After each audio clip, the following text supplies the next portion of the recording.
Hello, and welcome to God in Our City, the Daily Edition. Your host and Bible teacher is Pastor Dave Watson. Pastor Dave has been the pastor of Calvary Chapel on Staten Island for 35 years. In addition, he is the co-founder and president of the New York Institute for Biblical Studies. To receive a special downloadable gift from Pastor Dave, please go to calvarychapelsi.org/GIOC. That's calvarychapelsi.org/GIOC. Now here's Pastor Dave and our show.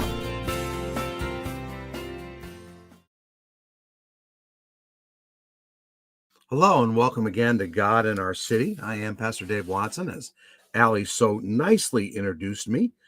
It's good to be with you today. Those of you who are participating with us in our 21 days of prayer, we are on day 18. Pray the Scriptures. It's January 23rd, Thursday, January 23rd. That's at least the date this will air. You know, we like to give away things as we do this. So if you've not gotten our free giveaway, please go to calvarychapelsi.org, calvarychapelsi.org/GIOC, calvarychapelsi.org/GIOC. Get there a free download, a recent message I preached on the Lord's Prayer or the Disciples' Prayer or the Model Prayer or the Our Father, depending on the denomination or thoughts that you have regarding that.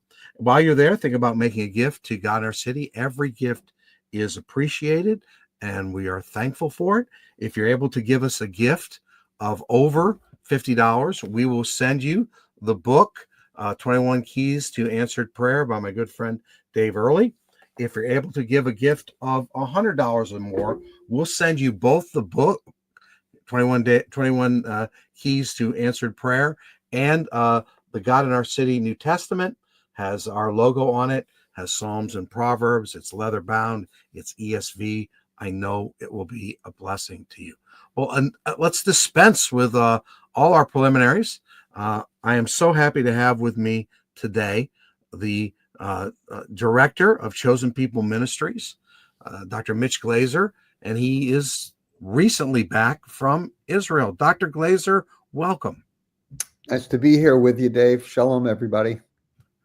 Now, Mitch, it's been a tough 15 months for Israel. It's been a horrible 15 months for Israel, and still not done. Is it a war footing then that they are on all the time? I mean, Israel is always ready to get hit, but is it tense right now every moment of every day? Well, the geography is like this. So the fighting right now, with a little bit of a truce in Lebanon, although it's not a full truce because it keeps getting broken, and IDF and IAF keep doing raids into southern Lebanon to try and keep things stable.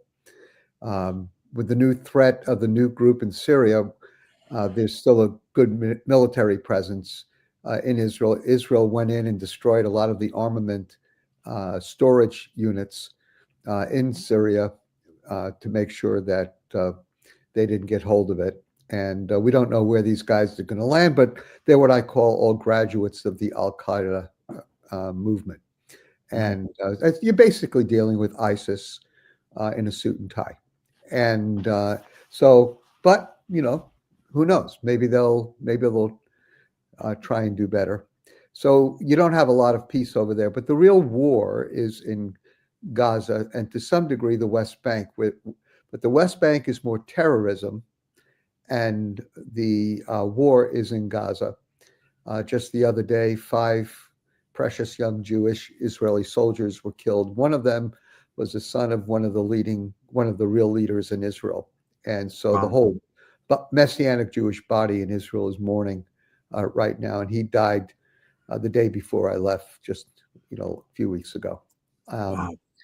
And so the war is contained in Gaza for the most part. What's happening within the rest of Israel, I call it the Houthi alarm clock. The day I left at 3 a.m. like clockwork, missiles came in. This was a pretty big one. Came from Yemen, and it must have been some kind of missile because a piece of it was shot down, and usually you just have shrapnel, but all over Israel there were news reports of this big piece of a missile that fell into a home in Jerusalem. But I was in Tel Aviv, and 3 a.m. joined my fellow Israelis, and fellow Israelis, Jewish people, in bomb shelter in the hotel. But so the war, you don't feel the military war as much because it's a bit separated because it's within Gaza, which is of course very close to the rest of Israel. But you do have the problem of the missiles, and then you have the problems of all the families that are losing their sons and daughters in Yes. Gaza every single day. And so that's the way it shakes out. There are other things happening within Israel that are very moving and difficult to handle. And I was able to experience some of the political protests because they were down the road from my hotel. So, and there may have been 75, 100,000 people out. And then Against Netanyahu or against yes, the government in general? Yes. yeah, and against this whole issue of judicial reform. And then I was in Hostage Square. There was probably 20, 30,000 people. And there's just a lot of grief and anger over the freeing of the hostages. And of course, we're pre-recording this, brothers and sisters, as you probably know. And therefore, there is a hostage deal, very bad hostage deal, in my opinion, on the table. And so we don't know at this point, and we may not even know when this show is aired, exactly what is going to work out. But we've got 33 hostages about to be released over probably a 60 to 90-day period. And how many will actually get released because there'll be a problem in the middle of it? That's we just have no idea. Plus, we don't know how many of them have already passed away. And so, that's basically where we stand. But we're going to have literally a few thousand Israeli Palestinian terrorists that will be released because they're imprisoned in Israel. And Sinwar, who was the leader of the Hamas, who was recently killed, Sinwar was part of a prisoner release. So very recently over Gilad Shalit, who was the soldier that was captured and held, and then Israel let loose probably 100 or a couple hundred prisoners. This is going to be far more than that. So the repercussions of this long term are very challenging. Now, the main industry in Israel it's not main industry. A main industry is tourism, and then I think technology. Are people able to go to work? Are tourists showing up? There's no doubt that people are able to go to work, although many are in reserves. And so I know guys in their 50s that are being called up for the fourth time. Wow. And so there is a lot of disruption of industry because, leaders are leaders. If they're leaders in the army, they're probably leaders in business. And so that's the problem there. And the Hamas knows that Israel can't sustain a long war. It's amazing that this probably the longest war Israel's ever fought, but it's very disruptive to society. Tourism's at a stop, and a few crazy people like me and the people I brought, but I wasn't doing much tourism. We are planning a tour in June to dedicate our new Tel Aviv Messianic Center, and but I'm planning it, and holding it loosely. A man plans his way and God orders his steps. So we're counting on God ordering our steps, whether it's to go or not to go. But you always have to hold these things loosely right now because anything can blow up at any moment. Now, Chosen People Ministries has a very large footprint in Israel. We do. What are the things that you guys are able to do right now to minister to the Jewish people and to sustain the Messianic congregations there? So I'll tell you a quick story. So we rent a little center of 1,600 square feet in the greater Tel Aviv area, actually in Ramat Gan. and it's basically Tel Aviv. It's kind of like it's like Brooklyn on steroids, and Wow. and so we have this little center, and we have concerts and events. And one of the favorite things we do there is a Shabbat or Sabbath dinner. And so a few Fridays ago, I spoke on hope, the Hebrew word tikva, and so I preached on hope to about 70, mostly younger Israelis, some believers, a number, non-believers, and it's a very cool little center, David. It has yellow chairs, and so that the vibe is very hip there. And so I'm getting ready to get up to speak, and this young woman, Israeli, maybe in her early 30s, comes up to me and with a huge smile, and she says, "Oh, I'm so glad you're here. I came to see you." I said, "Oh, do we know each other?" She said, "No, no, no, no." I said, I just asked flat out, are you a believer in Yeshua? She says, yeah, now for almost 9 months. And I'm Wow. so excited. And I mean, the smile was just, a 300-degree light bulb, says, "I'm so happy because I know Jesus." I said, "Well, that's great." She says, "But I've got to tell you, I'm happy because I'm meeting you, because I read your book in Hebrew, Isaiah 53 explained, and then gave my life to the Lord." And so I just came to thank you, David. I mean, I don't say that as a matter of pride or I was so stunned pleasantly, and then had the joy of sitting at the dinner with her, and she shared a whole tester with me, and it was just amazing. There were about 4 out of the 70 that I met, Israeli younger believers, who were probably, none of them were believers more than a year. And so God is at work. Yeah. And our ministry we have about 25, 30 people on staff in Israel, and they are busy having events, and they're busy following up. We've got a variety of online campaigns. And so it is true, when people are in trouble, they turn to heaven because they've run out of earthly answers.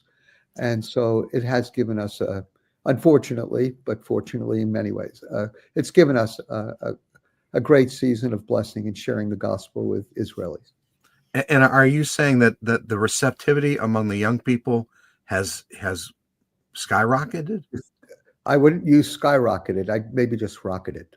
So they, I'm a missions guy, so I'm careful Yeah. about my use of terms. I don't want to be evangelistic, You don't want And to be Baptist. You have to be careful with that. unfortunately, I am more of a Baptist. But anyway, so I try not to be. So, but you're right. It's the openness is palpable. It's organic. Hate to use that word, but it's so easy to talk about Jesus to people, because there's just so much pain and so much grief, and they're just not getting the spiritual answers certainly not from religious Judaism that they want to embrace. And so it's great. We did we did something kind of strange. We do a lot of things strange. Chosen people doing something strange. Yeah, we Mitch, do. don't pull my leg. Part of our DNA for over 100 years. And so a guy did a study online during the second incursion by Iranian drones, and found out that the number one Google search term was the Hebrew word Tehillim. That means Psalms. Yes. And so Israelis, now you're dealing with a lot of secular people, maybe 2 million non-secular, not religious, and maybe 4 or 5 million secular, so at least, maybe more. And so we get this information, made it into the Jerusalem Post, everywhere, and I see it. I say, you know what? We should distribute Psalms. And so we got a modern Hebrew version of the Psalms. It's not a paraphrase, but it is a very up-to-date translation, easy to read. We turned it into an ebook with an introduction and conclusion, did Facebook ads, and drove people. And we've got now close to 10,000 downloads of the book of Psalms. And we're following up with people who are reading the Psalms and looking for hope. And so it's been an unbelievable experience. Wow. And so, yeah, there are people that are turning to the Lord, and congregations are still growing. But everybody knows somebody who was killed, and in the war, and so it's just a difficult time. And we pray, and we do hope, because we hope in God, not in man, and we do hope that things will end soon. And I don't think Israel will go back to quote unquote normal life and just worried about terrorists coming in here and there. I think that it's going to be more of a military situation for a number of months and maybe a few years. Now, in terms of your humanitarian aid, I want to ask you what else you're doing there. But does Chosen People have people that you have worked with who are still hostages? Yeah. No, Okay. there are very few. So few We left. think there may be 60 or 70 living hostages left, and we did have contact with the families of a number of them before. We still have a little bit, but really not much. Um, so our humanitarian aid, a lot of it has gone to displaced people, because I mean, who wants to move back Right. to these areas? And they're not even moving back to the north yet. So there's probably 150,000 Israelis that are still displaced, and then the soldiers need a lot of help. We don't do military aid as by way because we just don't feel that's our place. Right. But we're doing, you know, um, boots and battery chargers and food and things like that. And we've been doing that for years. There's been a tremendous opportunity for unity among the believers and the congregations in Israel. Probably 140 Israeli congregations in Israel right now, maybe 20,000 believers. And That's fun. That has grown significantly, no? profoundly, yeah, profoundly over the last 15, 20 years. And and so, I was at a couple of the congregations, and they're doing okay. And but very few have their own facility, David, because it's expensive and so on. And I can tell you, by God's grace, Chosen People has had a rented facility in Tel Aviv in a great area, and we bought a place across the street that is 4,000 square feet. So it's over twice the size of what we have now, and it will be finished in March. It's taken a long time because of a lack of labor. And how's this for a fundraising appeal? Don't send us any more money for our building. We pay for it. So I mean, we're just amazed. And it was over $6 million, the whole project. Whoa. And the Lord's just provided so generously. And this this little facility is so blessed. We even got our elevator a month early, which never happens. Usually you're waiting an additional 3 months when you're trying to finish the building for an elevator, because they're all made overseas. Israel doesn't make the elevators. And and Anyway, and and in terms of the vibrancy of the congregations, I mean, you're seeing young people, old people, middle-aged people. I mean, we people do a in lot. A couple things. One, Israel's a very young country, just demographically, and Tel Aviv is a very young area. We also have, we're a national work, so we're from Haifa to Jerusalem to the Golan Heights, to Ashkelon and Ashdod and Sderot and all the border towns of Gaza. Ofikim, we have a ministry. That's where, right next to the kibbutz Be'eri, that was, absolutely horribly destroyed, and same with Ofikim, where we minister to a bunch of Holocaust survivors. There's still about 50, 60,000 Holocaust survivors in Israel, and we have a very, very good ministry among them. And their average age is about 92. And you oh, wouldn't believe some of the stuff that we're doing with them, but a number of them are open. So, and we do a lot of children's work.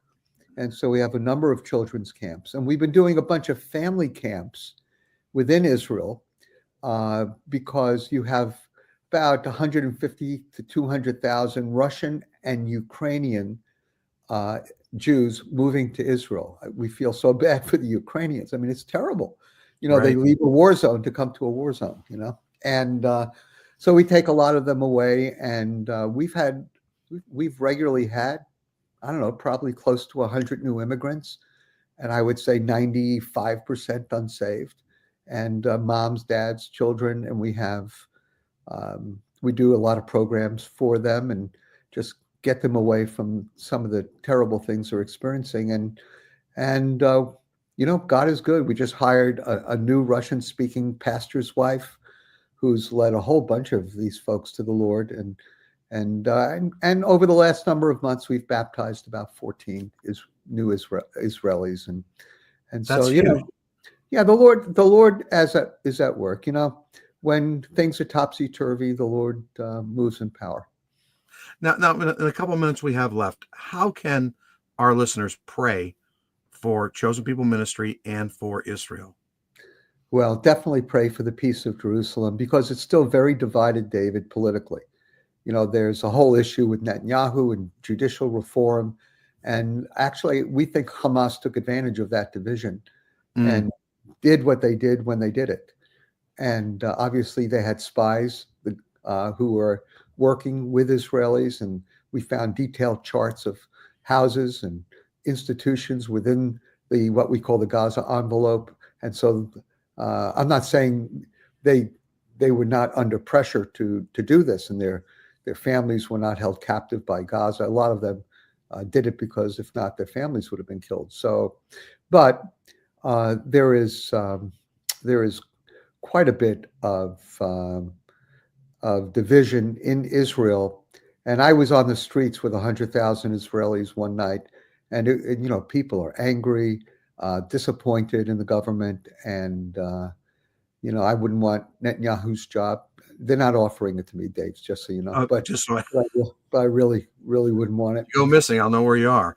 And then I went to Hostage Square, and just hearing the lament and the grief of the families. So, and of the government not doing enough. Whether that's true or not, we don't know. What can the government do? Sometimes governments are stymied, obviously, by the situation and context, and certainly that's true in part. So pray for the peace of Jerusalem. Pray that Psalm 133 verse 1 would happen in Israel. Behold how good and pleasant it is for brethren to dwell together in unity. It is a disunified country, religious versus the secular, and it's kind of a mess. And so we need to pray, and then pray for the Chosen People staff, that God would keep them safe.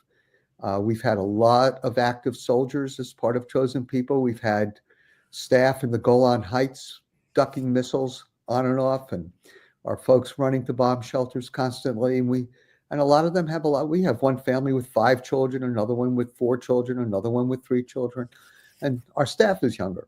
And so just pray that we're able to fulfill our ministry. I love these guys. They are the most courageous Jewish believers in the universe, as far as I'm concerned. Amen. Standing for the Lord in the midst of all this, with a smile on their face, quite honestly. And so I came back from Israel charged, and just so encouraged. And I hope we encouraged each other, but I'm really encouraged to see how faithful these folks are and joyful in serving the Lord. Amen. We're out of time, Dr. Glaser. Thank you so much for spending your time with us today and just giving us an incredible update of what's going on with God's people in the land of Israel. And go to our website, chosenpeople.com. Chosenpeople.com. Chosenpeople.com. God bless you, my friend. Thanks, God bless Dave. the Israeli people.